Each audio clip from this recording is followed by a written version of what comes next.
আমাৰ বিদ্যালয়ত এক বিশেষ অনুষ্ঠান পতা হৈছিল।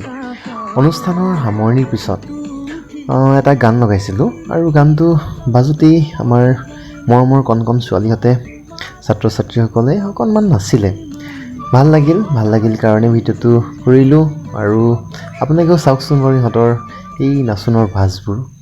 মৰম লগা ভণ্টিজনীৰ নাজানো কথা আছে নেকি কোনোবা যোন তোমাৰ মৰম এতিয়ালৈ কোনো যদি কাষে চফা নাই তোকে পালে ঘৰে কণী লমে যে সজাই জানৈ কবি নে সঁচাই জানো